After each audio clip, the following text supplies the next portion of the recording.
Hey guys, MrTLexify finally back with gun comparison on zombies for episode number 3. Now, if you haven't seen my last video, we're going to be doing Ray Gun versus Mustang and Sally. I want to thank Disastrous Duck for the great idea, and if you want to vote for the next 2 weapons for episode 4, all you got to do is like, comment, and subscribe. That's basically it. And if you're new, I want to welcome you and tell you what this series is about. Basically, I'm going to take 2 weapons, compare them for stuff like ammo, price, how easy they are to get, availability, accuracy, and damage. Now, for this episode, it's quite unique because I'm adding a new factor, and I also want to encourage you to see what you guys want. So this new factor will be useless when these weapons are useless at, and I want you guys to comment on what factor you would like me to post on these episodes. So for this episode, I will be posting when these Bo2 weapons are useless, and on screen right now you are watching how to upgrade the Mustang and Sally. Unfortunately, I don't compare the M1911 in this episode due to the fact that it's just a big pile of shit between the ray gun and the Mustang and Sally.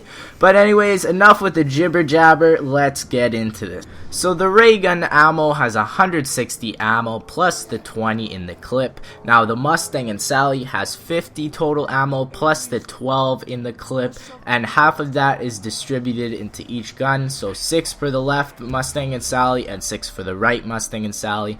Now for the price, the ray gun can be anywhere from 950 points plus, which basically means you'll have to either get it from 1 box or a ton of boxes. Now for the Mustang and Sally, if you know how to pack punch, that's basically how it's gonna get. So it's basically a solid 5,000 points. So if you want to get the solid bargain, I'd go for the Mustang and Sally. But for the ray gun, if you want to just have a lot of points and you want to just get the ray gun, just go for the mystery box. Now for how easy it is to get, I had to put ray gun at medium and Mustang and Sally at easy. Because the Mustang and Sally, you can just basically find the pack-a-punch, and it's 100% guarantee that you will get it when you pack-a-punch it. Now for the ray gun at the mystery box, it's not 100% guarantee, and sometimes it's harder on other maps to get the ray gun than on other maps. Like for example, I get the ray gun on Mob of the Dead a lot easier than I do say for Transit. I don't know, it's just how the game works. Now for the availability, both are sort of available on all Black Ops 2 maps, except for the Mustang and Sally is not available on Farm or just any zombie map that doesn't have the pack-a-punch. That's basically it. Now for the accuracy, this was a very hard thing to record. For the ray gun, I'm sort of gonna have to say that the accuracy is basically 100%. Wherever you shoot, it's gonna go. It's not gonna just fly away and scatter off, and if you aim in at one part, it's gonna go exactly there. And when you no scope, it's sort of gonna go exactly there. It's sort of in that radius circle. I couldn't really figure out a way to record this. So basically, I'm going to have to say that it's about 100%, give or take a few percentages off for the range. And for the Mustang and Sally, I had to record this in the radius. For the close radius, it's probably going to be a 2-foot radius or a 4-foot diameter for close range. And for long range for the Mustang and Sally, it's probably going to be a 4-foot radius and about an 8-foot diameter, depending on where you shoot it. In this picture that I'm showing, I shot it at this point, and it was about a 4-foot radius and an 8-foot diameter. Maybe it gets even bigger when you go up. That's totally up to your experimentation. For the damage, the ray gun takes 7 shots in the body and 4 shots in the head on round 10 without double tap or pack punch, but on round 20 with pack a punch and double tap, it takes 10 shots in the body and 5 shots in the head. Now for the Mustang and Sally, at round 10 it does 1 shot, and you can't really do headshots with the Mustang and Sally, so by round 16 it becomes a 2 shot, so definitely by round 20 it is 2 shots.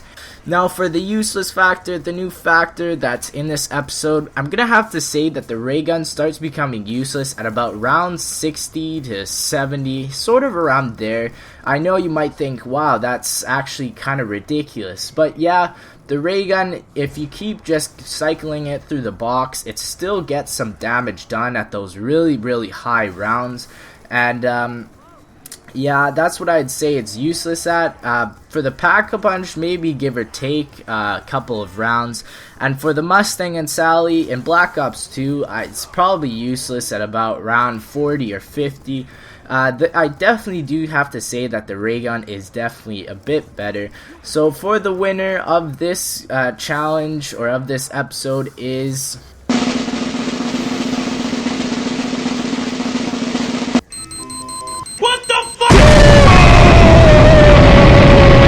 Yes, that is right, it is a tie. There is no winner between these weapons because especially this factor contributes with PhD Flopper.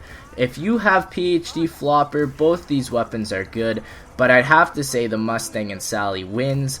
But if you don't have PhD Flopper, I'd have to say that the ray gun wins. So due to this fact, I'll have to say that it's a tie in this episode.